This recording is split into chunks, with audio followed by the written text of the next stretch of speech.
l'enseignement en Seine-Saint-Denis, moi, en tout cas, j'ai beaucoup aimé. Nous sommes vraiment à une période... Avec Laurence Decoq, qui est historienne à l'université, dans le secondaire, et qui est aussi membre active du collectif Aggiornamento, qui est un collectif qui réunit des enseignants d'histoire et géographie du secondaire et du supérieur pour réfléchir à l'enseignement de l'histoire à l'école et le sens qui est donné de cet enseignement-là, et qui vient de publier, c'était au printemps, un livre très utile pour nous tous qui sommes militants, qui s'appelle Panique identitaire, identité et idéologie au prisme des sciences sociales, aux éditions du Croquant, avec Régis Méran, et qui essaye de comprendre pourquoi ces thématiques identitaires deviennent obsessionnelles dans le débat public et reviennent aussi régulièrement dans le débat public. D'ailleurs, moi je me présente, je m'appelle Pierre Ducan, je suis journaliste à la rubrique politique de l'Humanité, et il se trouve qu'il n'y a pas si longtemps j'ai fait un papier sur Laurent Wauquiez, qui est l'archi-favori pour prendre la direction des Républicains, et qui a fait son discours de candidature au Mézin en Auvergne, et il a terminé son discours en disant « On ne se soumet pas », référence explicite au bouquin de Houellebecq, Insoumission, et qui a rajouté qu'il ne voulait pas qu'avec lui la droite ne céderait pas un pouce à l'islam radical, qu'il disait vouloir reconquérir des territoires perdus de la République face à l'islamisme, j'en passe et des meilleurs, et notamment il a aussi ajouté qu'il voulait à nouveau enseigner les racines chrétiennes de l'Europe aux enfants. Voilà. Et donc on entend encore, on pouvait penser que ces discours-là qui avaient surgi dans le débat public avec Nicolas Sarkozy notamment, il y avait quand même eu tout un travail déjà de chercheurs qui avaient démonté un peu tous ces arguments sur l'identité nationale, etc. Et pourtant, non seulement ça perdure, mais ça s'intensifie, parce que ces saillies identitaires, mais qui sont en fait souvent très islamophobes, et qui n'arrêtent pas. Et vous commencez votre livre en parlant notamment de ce fait divers l'année dernière, l'été dernier à Cisco, on dit Cisque, je crois, en Corse, où voilà, deux bandes s'étaient battues pour occuper la plage. Et du coup, ça avait très très vite instrumentalisé, puisqu'il y avait un groupe qui avait accusé l'autre de se battre parce qu'il y avait une femme en burkini, mais en fait tout ça, ce n'était pas la source de la rixe, mais très vite ça a été instrumentalisé par des personnages politiques. Et si j'en parle, c'est pour bien montrer que c'est pas uniquement la droite la plus dure qui reprend ces thèmes, mais c'était aussi à l'époque le Premier ministre Manuel Valls qui avait lui-même soutenu le maire de la commune qui avait pris un arrêté anti-burkini. Voilà, qui était littéralement discriminatoire, qui avait été cassé par le Conseil d'État. Et d'ailleurs, dès qu'il y a eu la décision du Conseil d'État, toute cette polémique s'est arrêtée. Mais tous les 3 mois, il y a une nouvelle polémique. Encore au printemps, ou je ne sais plus quand est-ce que c'était, mais il y a eu toute une polémique à Paris, dans le quartier de la Chapelle, parce que le Parisien a fait un article en disant que les femmes ne pouvaient plus se balader dans ce quartier populaire, etc. Donc on le voit, ça continue, ça s'intensifie. Et donc ma première question, c'est d'essayer de comprendre pourquoi... Alors qu'avec la défaite de Nicolas Sarkozy, on aurait pu croire que ça allait s'arrêter. Et pourquoi cette obsession identitaire, cette offensive des forces réactionnaires sur ces discriminations, ce que vous appelez, vous, les paniques identitaires, se multiplient? Et peut-être, est-ce que vous pouvez expliquer ce que sont, selon vous, des paniques identitaires? Oui, merci beaucoup. Alors, je précise que normalement, mon collègue Régis Méran, qui a co-dirigé le livre avec moi, devrait arriver, qu'il a été pris au piège, comme beaucoup d'entre nous, par l'absence de navette. Et donc, il a dû, à mon avis, mal anticiper le temps de trajet. Il est possible qu'il monte sur scène, là, incessamment sous peu. Merci pour votre invitation, merci pour votre question. Pour y répondre, je vais en fait revenir un petit peu à la genèse de ce livre et comment en fait l'idée nous est venue de faire ce livre, parce que vous allez voir que ça répond en partie à ce que vous m'avez demandé. Il se trouve que à la veille, après les attentats en fait, et les 2 phases d'attentats, de janvier et de novembre, nous avons été un certain nombre à anticiper la campagne présidentielle en nous disant que ça allait être l'horreur absolue et que les thématiques identitaires allaient véritablement supplanter tout le reste. On était absolument convaincus, compte tenu du marasme dans lequel nous étions en train de plonger, et y compris aussi compte tenu du fait que ces questions identitaires clivé énormément à l'intérieur même de la gauche et des organisations de gauche, on était convaincus qu'on allait aller vers une très très sale campagne. Et c'est à ce moment-là que l'idée nous est venue d'interroger ces questions identitaires au prisme des sciences sociales, j'y reviendrai, c'est-à-dire avec des outils de chercheurs et de chercheuses qui correspondent au profil dont parlait Irène tout à l'heure, c'est-à-dire des chercheurs et des chercheuses qui toutes et tous sont engagés dans les débats publics et considèrent que leurs recherches doivent servir des causes politiques émancipatrices. Donc on s'est dit, on va réunir en fait une bande de camarades pour essayer de construire des outils de compréhension de ce qui risque de se jouer dans la campagne présidentielle.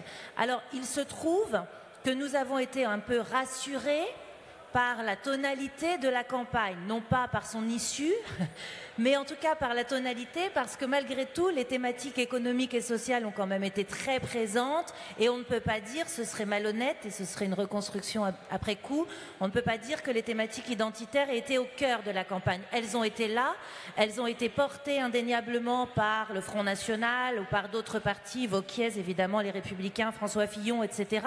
Mais enfin, ça n'a pas été un fil rouge, et de fait, même Macron en campagne, même le PS en campagne, même le PC en campagne ont été plutôt réglo du point de vue de ces questions identitaires.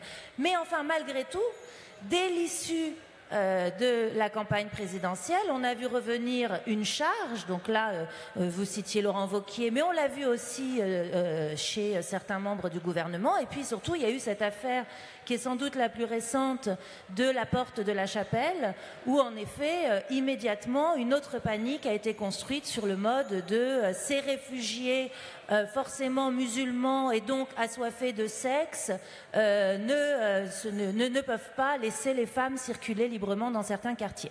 Donc, et c'est le côté plus pessimiste de l'affaire, notre formule et notre projet de livre sur les paniques identitaires est encore d'actualité. Alors pourquoi cette formule de panique identitaire ?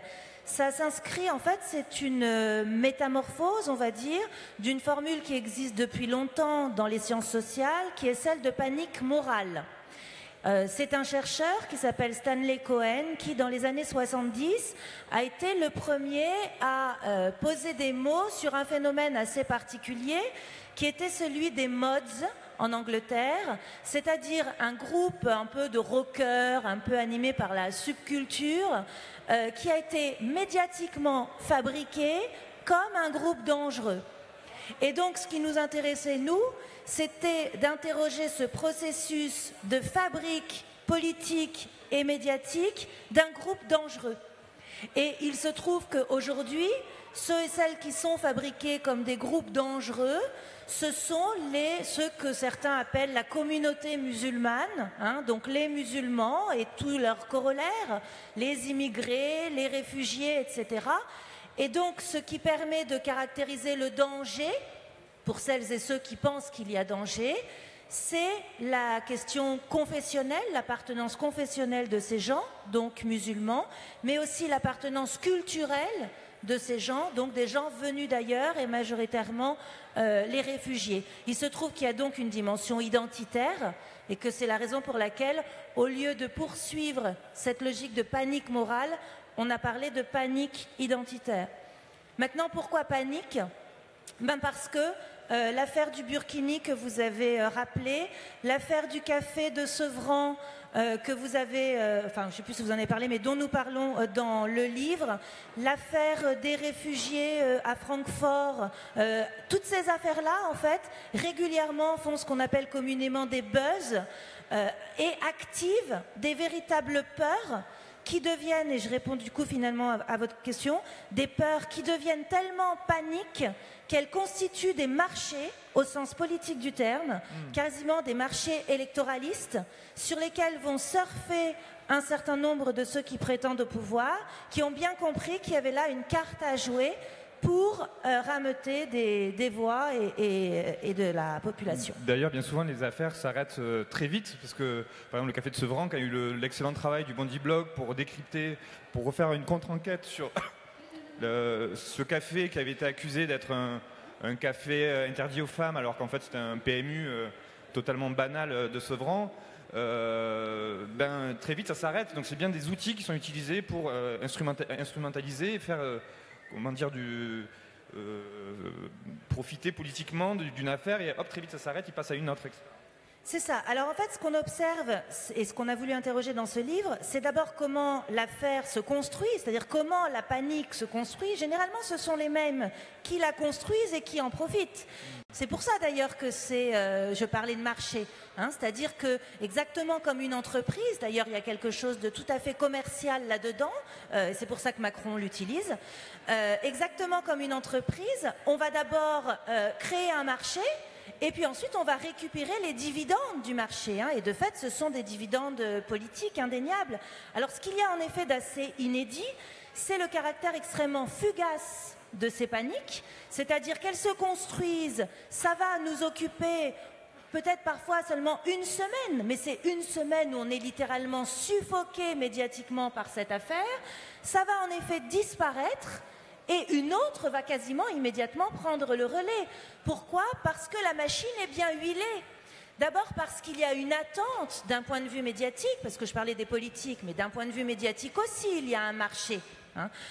Il y a aussi un marché à prendre, parce qu'on sait bien, le marché de la peur, ça n'est pas né récemment avec les attentats, hein, c'était déjà là. Donc il y a un marché de la peur, ça fait vendre aussi. Donc il y a une attente médiatique, et à partir du moment où une affaire pourrait, on va dire potentiellement, entrer dans les cadres de la panique identitaire, des entrepreneurs, ce qu'on appelle nous des entrepreneurs identitaires, c'est-à-dire des gens dont la spécialité est de se saisir d'une affaire et de lui donner toutes les caractéristiques d'une affaire identitaire. Par exemple, on critique beaucoup dans ce livre le réseau du printemps républicain. Ce sont des gens qui sont particulièrement à vif sur la question de l'islam, pour le dire de manière soft, et qui, lorsqu'une affaire explose et va impliquer des réfugiés, des migrants, etc., vous avez des personnes clés hein, qu'on a identifiées, qui vont prendre la parole dans les médias et qui vont expliquer que si affaire il y a, c'est pour des raisons culturelles et confessionnelles. Donc ils vont de ce point de vue culturaliser en fait une question politique, ce qui s'est passé par exemple à La Chapelle. Ils vont culturaliser une question politique et d'autres vont s'en saisir, et notamment des médias et des politiques, en disant ben voilà, c'est encore le signe qu'il y a un problème, et tous ceux qui, comme nous, écrivons des livres qui s'appellent Panique identitaire, nous sommes des gens qui sont dans le déni. Hein. Nous sommes dans le déni, nous ne voulons pas voir le véritable danger, etc. Et donc on a un scénario tout à fait bien huilé, avec une petite affaire qui aurait pu, on va dire, rester un petit peu marginale, qui est saisie par des entrepreneurs identitaires qui vont poser des mots dessus et qui ont leur vecteur. Hein. Par exemple, le Figaro Vox, c'est véritablement le vecteur des paniques identitaires. Et puis ensuite, le scénario est bien huilé parce que eux deviennent les gentils qui sont en croisade contre ceux qui nous menacent, et nous devenons les islamo-gauchistes repentants qui empêchons la croisade parce que nous sommes animés par une espèce de tiers-mondisme un petit peu éculé et que nous ne voyons pas le danger. Donc le scénario fonctionne, c'est toujours le même à chaque fois, il a ses méchants, ses gentils, ses issues, et ça recommence comme des séries, quoi. Alors, ce qui est un peu marquant quand on lit le livre, c'est qu'on voit bien que d'abord il y a une stratégie, parce que c'est dans une diversité de domaines en fait. Ça nous semble des affaires médiatiques comme ça, avec du buzz, avec la fachosphère et qui met en scène tout ça, mais on voit bien que c'est dans tous les domaines de la vie. Il y a l'école, vous parliez du roman national qui veulent l'imposer dans l'école, il y a la question du féminisme, il y a la question aussi de la géographie, de l'égalité des territoires, avec toutes les thèses autour de Guy Luy qui culturalise quelque chose qui est avant tout social et qui est erroné dans leur analyse. Et donc on voit qu'il y a ils attaquent vraiment tous les domaines de la vie, et en plus ils se mettent derrière souvent des paravents très progressistes, la laïcité, le féminisme, l'égalité des territoires, etc., pour faire avancer leurs pions qui sont... et l'exemple le communautarisme, par exemple, l'attaque du communautarisme, c'est un bon exemple de ça. C'est-à-dire que ça peut sembler très progressiste d'attaquer le communautarisme, de dire on va défendre le vivre ensemble, sauf que bien souvent, ça dénote autre chose. Oui, c'est là où cette question identitaire, en fait, elle nous pousse, et ce que disait aussi Irène tout à l'heure, pour ceux qui étaient là, elle nous pousse à déplacer notre curseur, justement, entre ce que vous appelez progressiste et conservatisme, parce que précisément, elle clive à l'intérieur même de quasiment toutes les organisations politiques qui se prétendent progressistes. Donc elle nous pousse à déplacer le curseur. Vous avez pris l'exemple du communautarisme, on y reviendra, et du féminisme. De fait, vous avez des gens qui, au nom de critères culturels, pas que, hein, mais vont revendiquer un féminisme. Et vous avez également des groupes féministes qui, au nom d'un universalisme, vont dénier la possibilité de culturaliser la question féministe. De la même manière, vous avez des gens qui vont revendiquer la possibilité et le caractère progressiste d'une organisation communautaire comme un levier politique d'émancipation, et d'autres vont dire la communauté, eux vont l'appeler le communautarisme parce que ça fait un peu plus dangereux, la communauté est dangereuse car c'est une forme de séparatisme dans l'idéal républicain. Et les deux, évidemment, peuvent revendiquer, et revendiquent d'ailleurs, une forme de progressisme. Et on voit bien que c'est très violent parce que c'est irréconciliable en réalité. Donc ça nous invite à repenser un petit peu nos curseurs entre le progressisme et le conservatisme, entre l'universalisme et la question communautaire, ou en tout cas le pluralisme, etc.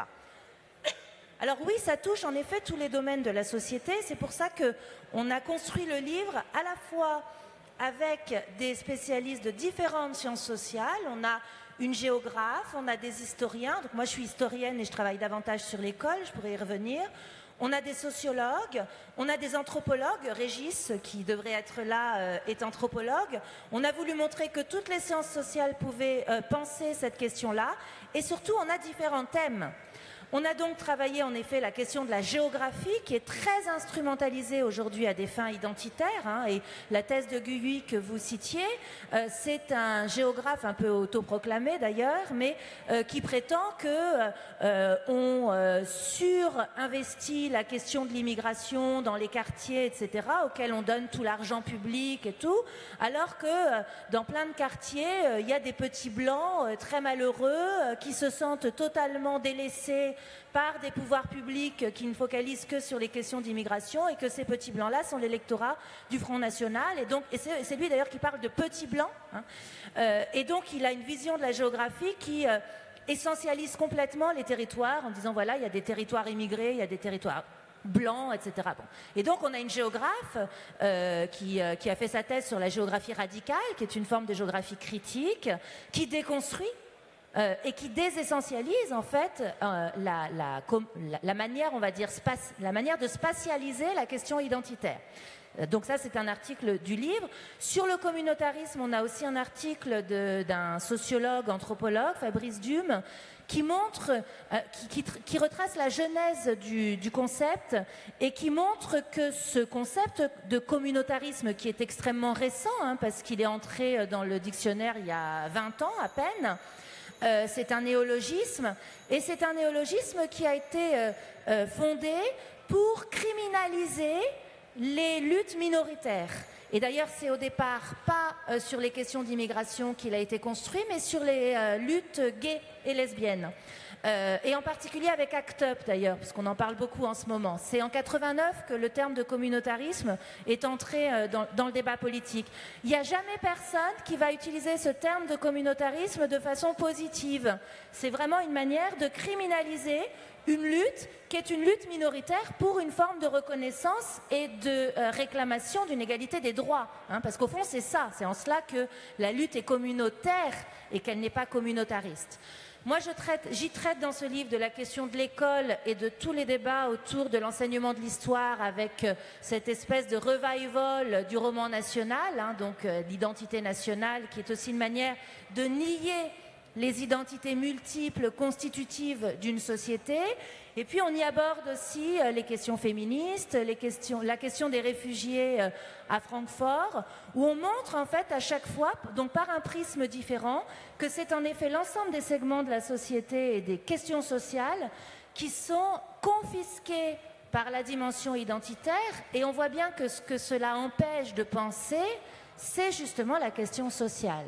C'est-à-dire que ce qui disparaît derrière ces revendications identitaires, qu'elles soient faites d'ailleurs par ceux qui le revendiquent ostensiblement ou qu'elles soient faites par ceux qui les condamnent, ce qui disparaît derrière généralement, c'est la question sociale, c'est la question des dominations, mais de nature économique. Alors ça, c'est évidemment l'objectif de ceux qui instrumentalisent toutes ces questions. Mais pourquoi est-ce qu'ils y arrivent? Pourquoi est-ce qu'ils arrivent à imposer, à faire en sorte que ces enjeux, enfin c'est pas des enjeux d'ailleurs, cette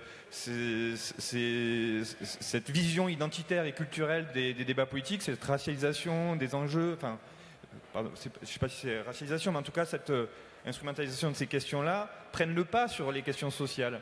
Pourquoi? Parce est-ce que c'est seulement les attentats qui expliquent que ces questions-là s'imposent ou il y a d'autres raisons plus profondes? Non, il y a plein de raisons, et en partie d'ailleurs celle qu'évoquait Irène tout à l'heure, c'est-à-dire qu'il faut aussi accepter que le débat politique et le débat intellectuel, y compris chez celles et ceux qui se battent pour une pensée émancipatrice, a aujourd'hui totalement intégré, ou en tout cas devrait le faire pour ceux qui se refusent à le faire, les questions, on peut les appeler identitaires, mais en tout cas les questions culturelles, les questions raciales, etc. C'est pas forcément quelque chose de réactionnaire, hein. Ça peut être aussi des manières de penser l'émancipation, puisque c'est aussi des pensées critiques d'une forme de domination séculaire qui est la domination occidentale. C'est pas rien quand même, hein. C'est toute la pensée décoloniale aussi qui s'inspire de ça. Donc, on ne peut pas juste dire oui, mais ça marche, c'est un problème, il faut en revenir simplement à la question sociale. C'est pas comme ça que les choses se passent, parce que précisément, il y a des groupes qui vont prendre prétexte de ces dimensions confessionnelles et culturelles pour revendiquer leur émancipation et lutter avec ces outils-là aussi pour revendiquer leur émancipation. Donc, ce serait trop simpliste que de la condamner et de ne pas vouloir en parler, par exemple de la question raciale. Ça, c'est un premier élément d'explication. Le second élément d'explication, il est, alors je ne vais pas vous refaire l'histoire, mais enfin, grosso modo, depuis la fin des années 70, le début des années 80, on assiste dans les débats publics en France, en tout cas, et dans la manière de penser les questions d'immigration, on assiste à ce que certains sociologues ou historiens ont appelé une culturalisation de la question de l'immigration.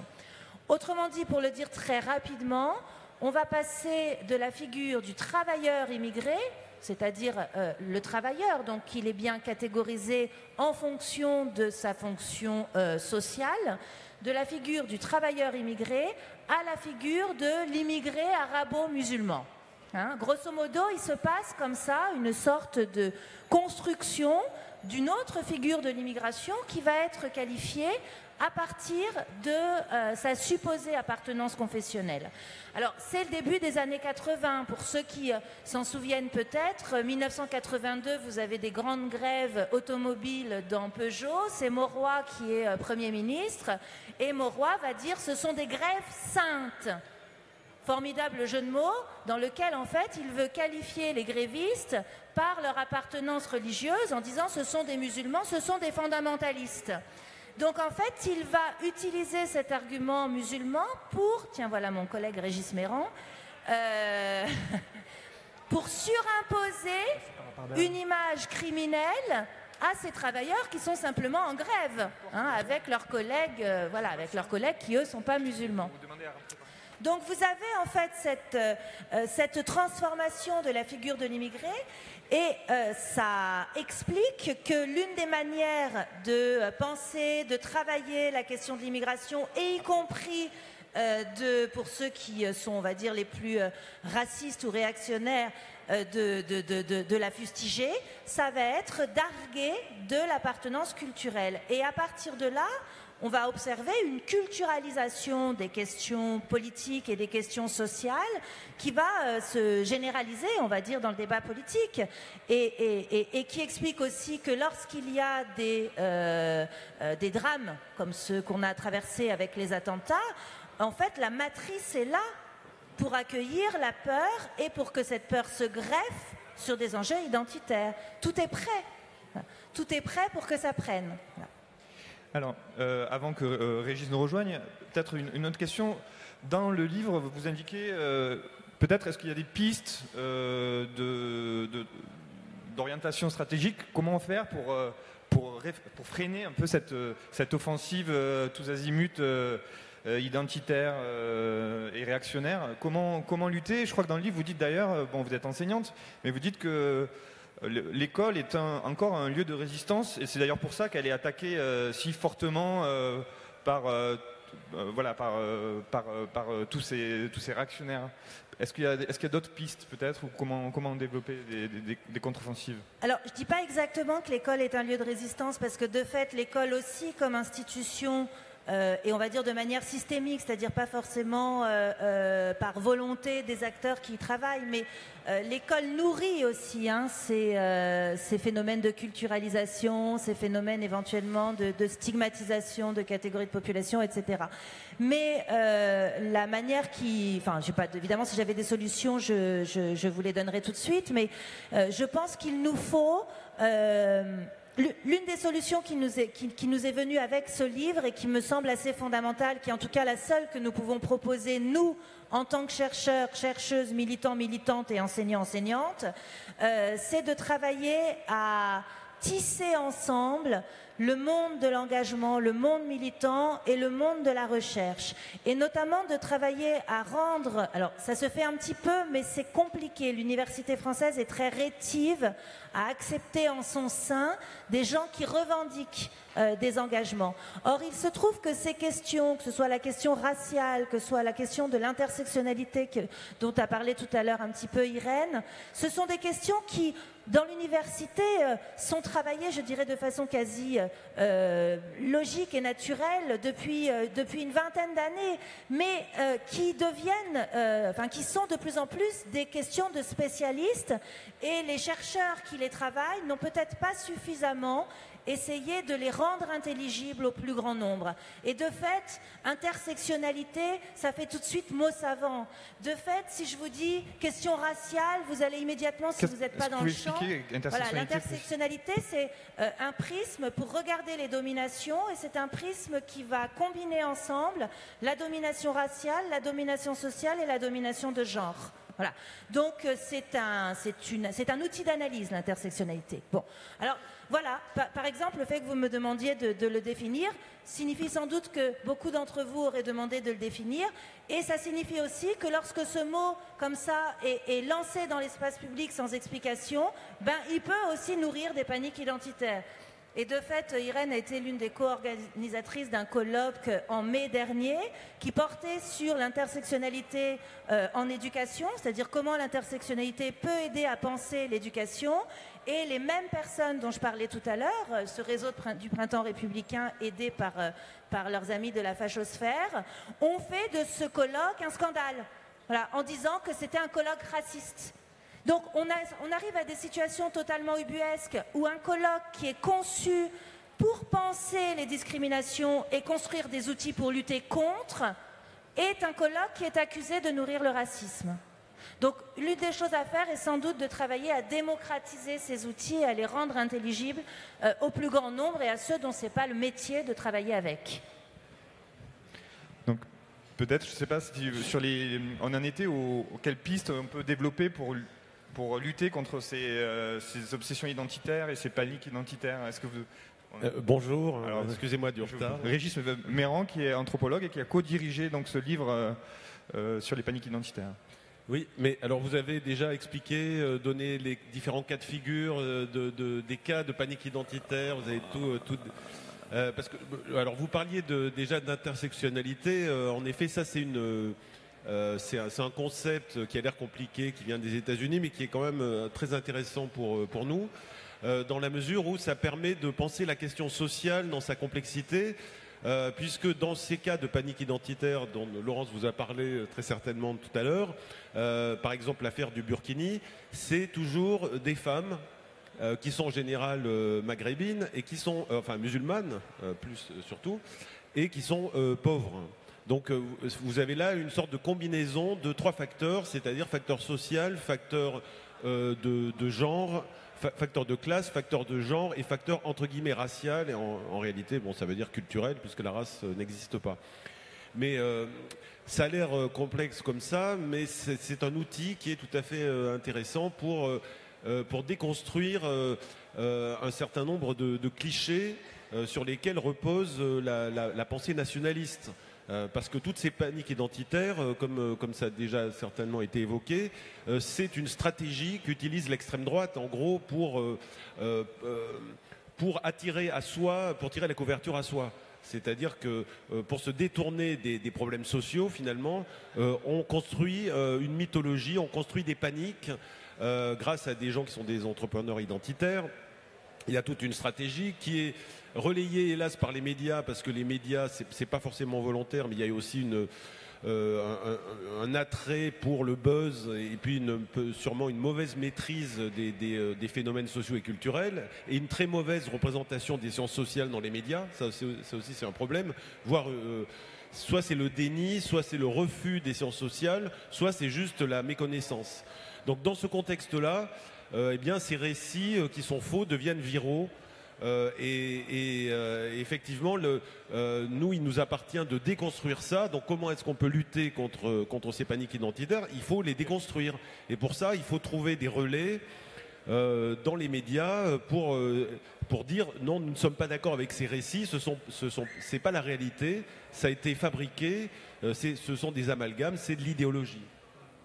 Et alors, notamment dans ces entrepreneurs des paniques identitaires, vous les appelez comme ça. Vous citez, il y en a un qui est très connu, c'est Laurent Bouvet, qui lui il est intéressant parce qu'il vient essentiellement de la gauche. Oui, supposément. Oui. Supposément. Et lui, il a toute une thèse sur l'insécurité culturelle. Absolument. Qu'est-ce que vous répondez à cette théorie qui en gros veut dire qu'il y aurait que la question que les Français seraient travaillés par un malaise identitaire qui ne savent plus qui ils sont et que du coup c'est ça l'enjeu politique premier. Oui, alors ça vous faites bien de poser la question. C'est vraiment un des enjeux fondamentaux de cette thématique des paniques identitaires. C'est celle soutenue notamment par Laurent Bouvet. Mais en fait, lui, il vient du chevènementisme, si je ne m'abuse pas, au départ.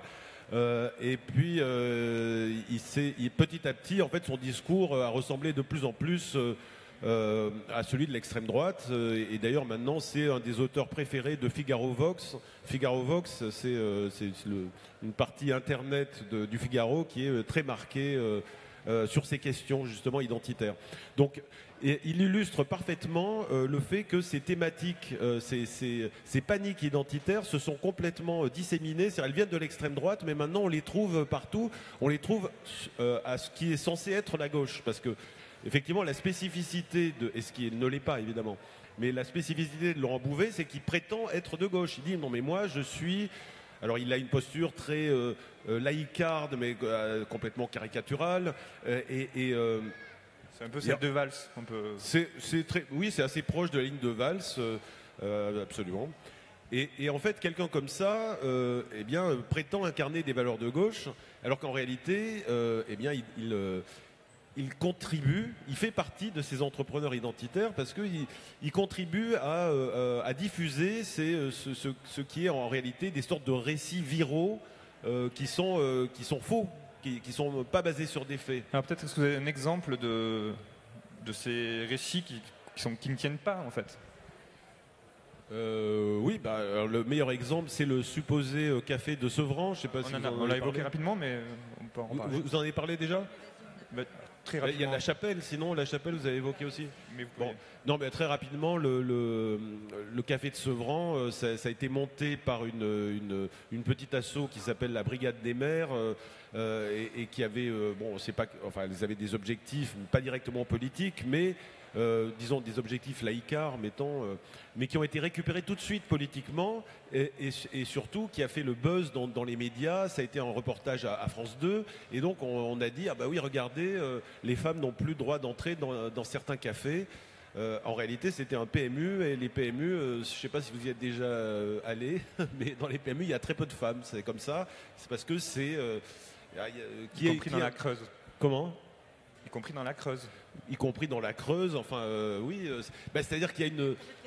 de façon culturelle, on pourrait dire, effectivement, il y a certains cafés qui sont des cafés fréquentés par des hommes. Mais en même temps, bon, voilà, on peut comprendre que les femmes n'aient pas forcément envie d'y aller. D'ailleurs, bref. Enfin, les gens font ce qu'ils veulent, mais en tout cas, il n'y avait aucune interdiction, évidemment, d'entrer pour les femmes, d'entrer dans ce qui était finalement un PMU où on sert de la bière. Donc, évidemment, c'est pas un lieu islamiste où on sert de la bière. Mais pour répondre à votre question, oui, pour revenir à Laurent Bouvet, parce que j'avais pas répondu, ce qui est le plus embêtant dans ses idées, c'est son idée de insécurité culturelle. Il en a même fait un livre. Il reprend ça au géographe Christophe Guilly, ou Guilly, enfin je sais pas comment on dit. Alors que les médias adorent, Christophe Guilly, il est absolument partout. Le PS l'a mis en avant à un moment donné, quand le PS existait encore, il l'a mis en avant comme ça tout le temps. Mais aussi le Front National et aussi la droite. En réalité, tout le monde adore, presque tout le monde adore Guilly. Et Guilly, c'est le véritable inventeur du concept d'insécurité culturelle. Que ensuite Laurent Bouvet a repris. Donc c'est un concept extrêmement problématique et à mon avis extrêmement raciste parce que c'est problématique, oui, parce que ça sous-entend l'idée que les vrais Français, les Français de souche, seraient inquiets par la mondialisation, seraient inquiets par surtout les musulmans, les immigrés qui viennent les menacer dans leur intériorité de vrais Français. Donc ça construit comme ça une sorte de mythologie. Vous auriez d'un côté la vraie France et de l'autre côté ceux qui la menacent, à savoir les immigrés. Donc là, évidemment, vous reconnaissez... Enfin, il va au-delà des immigrés. Il dit même des quartiers où historiquement il y a eu des immigrés. C'est-à-dire qu'il stigmatise carrément des territoires entiers. Il dit que la Seine-Saint-Denis profite de la métropole et que du coup, on ne doit pas... Il y a une espèce de frustration de ceux qui ne sont pas dans les métropoles. Oui, alors le raisonnement continue parce que Guy se dit géographe, même s'il est contesté par la majorité des géographes en réalité. Il prétend que dans certains quartiers, il y a une majorité musulmane qui fait peur aux vrais Français de souche. Donc c'est censé concerner également la Courneuve du reste. Et donc dans ces banlieues, eh bien le vrai Français de souche se sentirait menacé par ces musulmans qui envahissent absolument tout l'espace public, d'après eux. Et donc c'est pour ça qu'ils partiraient et qu'ils se seraient isolés dans le périurbain, le fameux périurbain où il y a des petites maisons, des petits pavillons. C'est une vision complètement caricaturale et évidemment complètement fausse en plus. Parce que c'est pas du tout comme ça que ça marche, la logique périurbaine. Voilà. Juste pour ajouter quelque chose aussi par rapport au sous-titre de notre livre, qui est « Identité et idéologie au prisme des sciences sociales », il faut préciser que ces gens dont nous parlons, les Guilly, les Bouvet, les Céline Pina, enfin tous ces gens du même réseau, sont des gens qui vont calquer du concept sans avoir fait aucune étude de terrain. C'est là aussi où ça permet quand même de répondre à votre question sur que faire. Il se trouve qu'il y a quand même des sociologues, des anthropologues qui travaillent sur des sujets afférents et qui montrent que ça ne se passe évidemment pas du tout comme ça. C'est-à-dire qu'un électeur du FN va pas dire « Oh non mais moi je me sens complètement en insécurité culturelle, là vous comprenez pas, enfin je veux dire en Seine-Saint-Denis il y a des Arabes et moi je suis dans ma Creuse, je suis menacée donc je vais aller voter Front National ». Enfin toutes les études de sociologie sur le vote Front National, d'ailleurs il y en a une excellente qui vient de sortir chez le même éditeur au Croquant, au Village du Livre, vous trouverez aussi ce livre, toutes les études montrent à quel point c'est totalement idiot. Voilà. Donc ces gens sont aussi des idéologues de salon et l'une des manières de leur répondre, c'est de faire de la sociologie de terrain. Oui, on pourrait rajouter qu'il n'y en a pas un qui vient à la fête de l'humain. Ça me semble tout à fait à souligner quand même. Parce que c'est un territoire perdu de la République. Voilà, ça doit être pour ça. Une zone de non-droit. Bon, merci beaucoup. Je suis désolé, les universités populaires, c'est assez rapide, mais donc je dois laisser la place aux intervenants suivants. Mais si vous voulez effectivement continuer la discussion ou voilà, trouver le livre, vous pouvez aller au Village du Livre, vous trouverez des auteurs, peut-être vous serez sur le stand d'Agone, peut-être oui, non. Du Croquant. Okay. Agone, mais Agone c'est un autre bouquin. Ou au Village du Livre, vous trouverez tous les livres Merci dont on parle beaucoup. ici. Merci. Merci.